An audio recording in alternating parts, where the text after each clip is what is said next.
Okay, my glasses are foggy from my grubby little hands. Hi everybody, welcome back to my channel, or welcome to my channel. I hate doing intros, I feel really weird. I've noticed something on my channel here. I've noticed that there is a lot of slander against classic literature.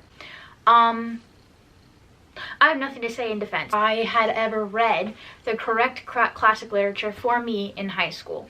You know, I was an honors student and then an AP English literature student, and so I suffered through a lot of books that I didn't like. I know why I was taught them, like I know why I had to read them. Did I enjoy it? No.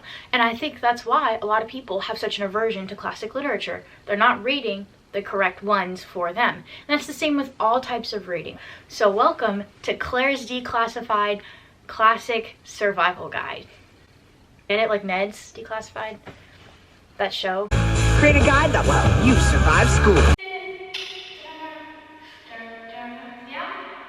I tried to figure out how to do this, so I wrote down 59 classic novels off the top of my head, and then I added some from online lists, and I basically only really put the ones that I thought are beneficial to someone's knowledge. The list is right here, but also there it is. Boom. B-roll. So yeah, I wrote all of it out, and then I thought I can't just talk this through, literally talking to you about 59 novels all at once. Like, that's crazy. I made it like a school survival guide, like Ned would. I put them in lunch tables, like we're sitting in a cafeteria. So why don't we go through that? So in the first group, we've got the friendly black hotties. Instead of the unfriendly black hotties from Mean Girls, these are friendly ones. Then we've got the nerdy but cool. Then we've got the nice ones to get to know them. And then on the other half of the cafeteria, we have most likely to succeed, not nice, but you should be on their good side, and the cool kids. So, you know, these people are sitting at their tables, and let's go through them. Let's start with the friendly black hotties. So, we've got Beloved by Toni Morrison, Things Fall Apart by Chinua Achebe, The Collected Poems of Langston Hughes by Langston Hughes, The Color Purple by Alice Walker, Invisible Man by Ralph Ellison, Another Country by James Baldwin, Their Eyes Were Watching God by Zora Neale Hurston, and A Raisin in the Sun by Lorraine Hansberry. Now, my beginners, my ambassadors for this group would be Things Fall Apart by Chinua Achebe and A Raisin in the Sun by Lorraine Hansberry. Now, why would I make these my ambassadors? I'd make these my ambassadors because Things Fall Apart, I think, really talks about like British colonialism in continental Africa and in Nigeria specifically, where the book takes place, and gender roles, as well as a lot of emotion. Pathos is really used throughout the novel, and it's a tragic book as well, like very tragic. But I think that it's very important to not only read African American literature, but African diaspora literature, and Chinua Achebe is such a great writer. And oh my god, Call Me a Konko because Things Are Falling Apart, Raisin in the Sun by Lorraine Hansberry. And I chose this. It is a Black American family in a stage production dealing with prominent social issues of the time. I believe it's like the early 1960s. So there's familial issues, racism, femininity, those kinds of things. And Lorraine Hansberry was a lesbian. Happy Pride. Nerdy but cool friend group. We've got Pride and Prejudice by Jane Austen, Frankenstein by Mary Shelley, Master and Margarita by Mikhail Bulgakov, Orlando by Virginia Woolf, Animal Farm by George Orwell, The Tempest by William Shakespeare, To the Lighthouse by Virginia Woolf, Atlas Shrugged by Ayn Rand, The Count of Monte Cristo by Alexander Dumas, and In Cold Blood by Truman Capote. So, for this friend group, my ambassadors would be Frankenstein by Mary Shelley and In Cold Blood by Truman Capote. Frankenstein by Mary Shelley, I read it my sophomore year and I hated it. I hated it because I didn't like my teacher, and I also like wasn't really into school at the current moment of that time. Like, I was like really depressed, and so I didn't want to do anything. I reread it, and I actually think that it has a lot to offer as a classic novel. Not only was Mary Shelley like very young when she wrote it, I want to say she was still a teen age, like 19 or something like that. And it was a scary story competition, fun fact. They were at like a cabin, and they were like, who can write the best story? And she wrote that. Okay.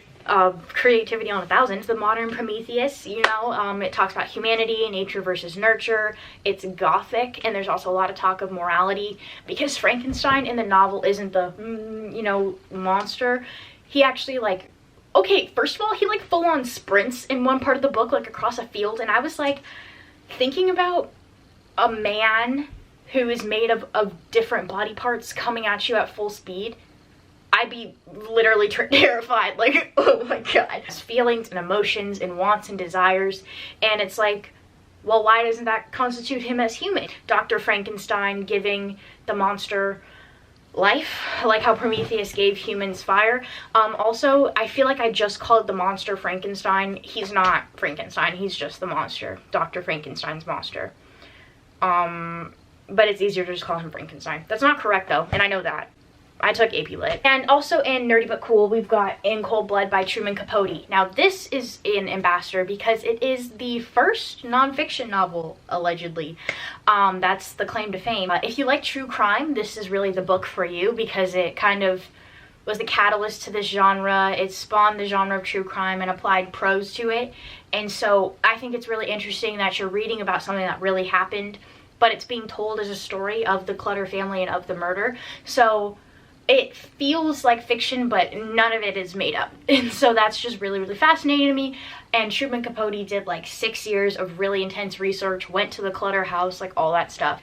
In the nice once you get to know them category, those are like the smart kids that are super pretentious, but once you get to know them, they just have superiority complexes. I'd probably be sitting at this table group. The Awakening by Kate Chopin, Don Quixote by Miguel Cervantes, La Muerte de Arthur by Sir Thomas Malory, Leaves of Grass by Walt Whitman, Portrait of the Artist as a Young Man by James Joyce, and Vanity Fair by William Thackeray.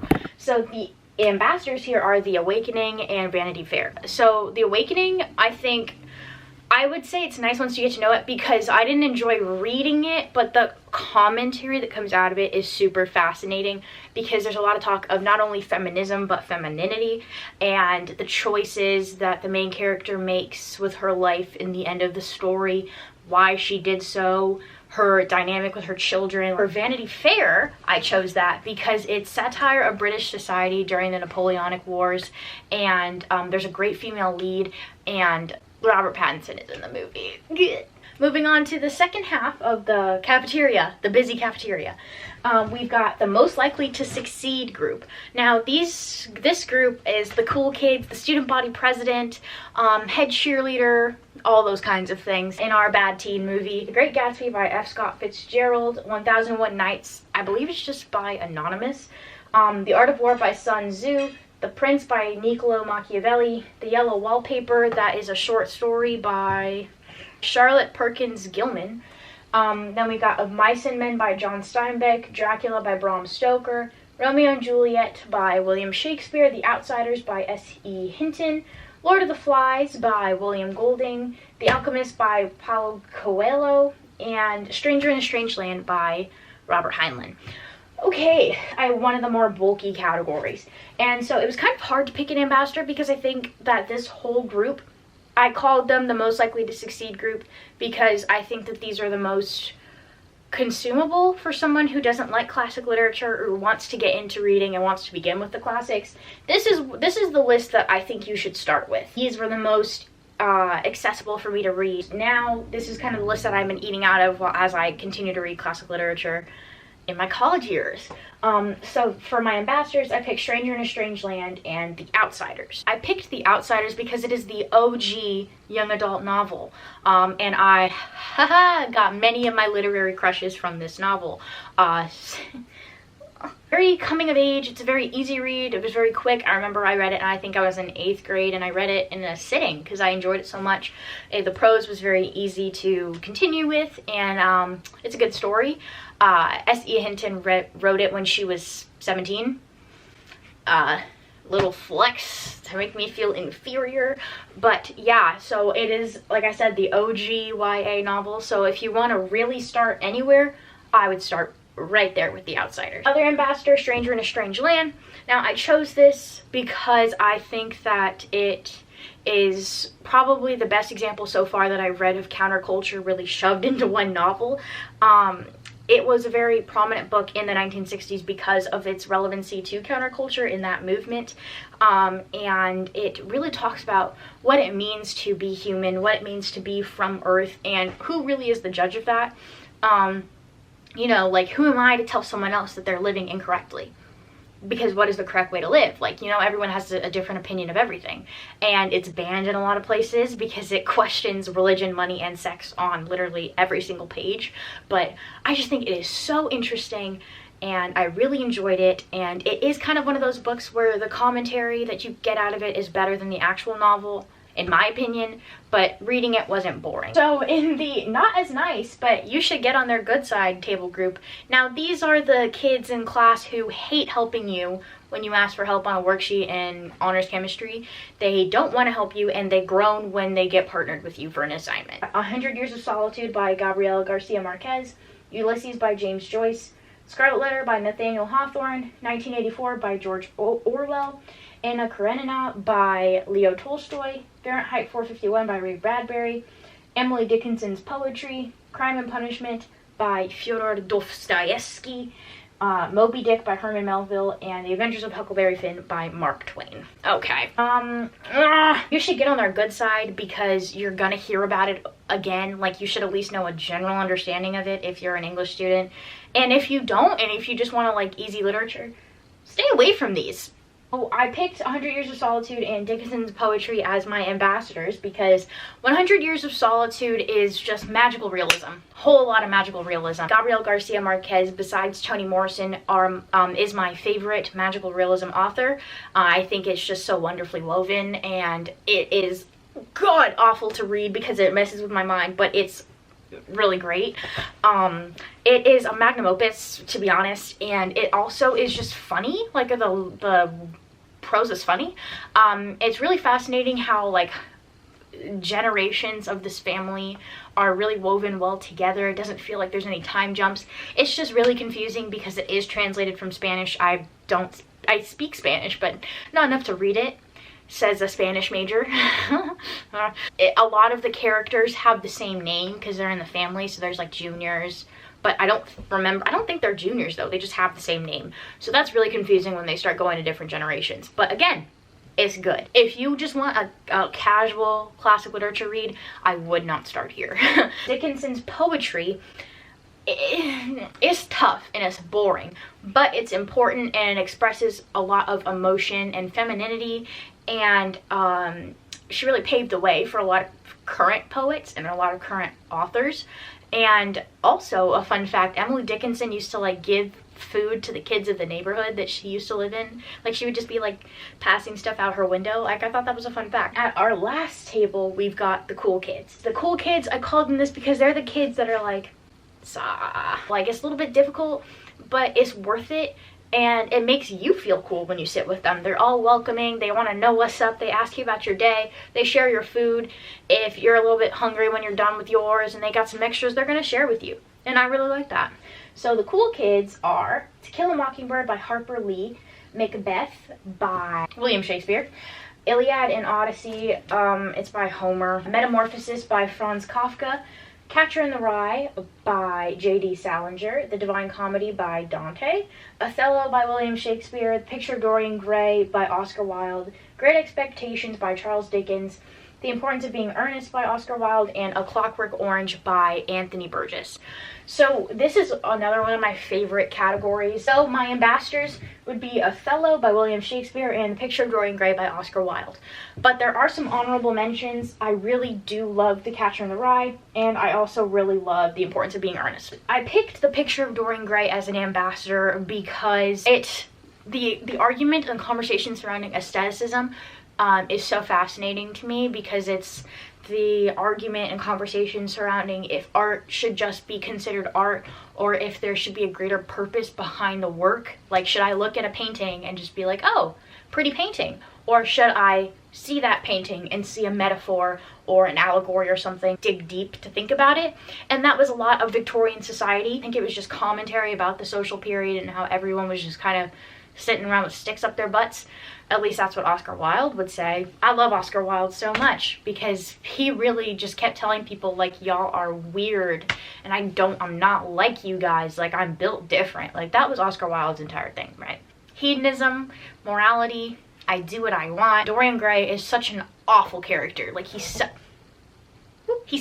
And that's why it's fun to read, because people die because of him and he's like, oh, dang. Ending is also super interesting. The other ambassador is Othello. Now, I feel like people don't really like Othello except for me, but that was actually my favorite Shakespearean play to read during high school, and I think it was because Iago, the antagonist, doesn't do anything. He just whispers in a few people's ears, then they all ruin their own lives and each other's lives, and that's just so amazing to me. Like, he's my favorite villain of any thing that I've ever read or seen, because he didn't have to be the boots on the ground. Like, he had other people ruin their own lives. A boy toy winning. So interesting to read how easy manipulation occurs and human nature and racism. Othello is a black man, and he's the only black character in the play, only black protagonist of William Shakespeare. So to go back over our ambassadors, we've got Things Fall Apart by Chinua Achebe, A Raisin in the Sun by Lorraine Hansberry. Those are our friendly black hotties. Then our people who are nice to once you get to know them, The Awakening by Kate Chopin, and Vanity Fair by William Thackeray. The Nerds, But They're Cool, Frankenstein by Mary Shelley, and In Cold Blood by Truman Capote. And Most Likely to Succeed, we've got our student body president and our captain of the football team. The Outsiders by S.E. Hinton, and Stranger in a Strange Land by Robert Heinlein. Our Not Nice and Will Not Help You with Your Homework in the Library, even though they're a tutor. 100 Years of Solitude by Gabriel Garcia Marquez, and Emily Dickinson's entire poetry catalog. And the cool kids, the ambassadors, the tour guides when you first come to the school and you're thinking about applying but you're not sure. They work at the welcome desk. They're the teacher's pet. Othello by William Shakespeare, and The Picture of Dorian Gray by Oscar Wilde. Now, that's the list of what I think you should start with, but these are the books altogether that I think if you're really going to go for classics, here's where you should really, begin. I'm going to list it down in the description for easier access. But yeah, I hope this is helpful.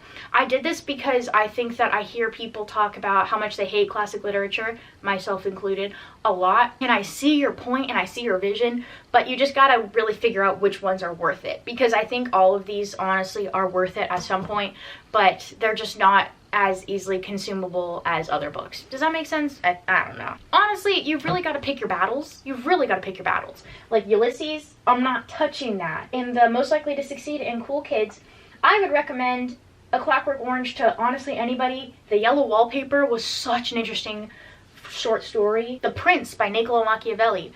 I felt like a sociopath after reading it, but it was so worthwhile. He was writing it to Medici's for the Sun, and I just think that's so interesting. 1001 Nights, so many little fun little stories.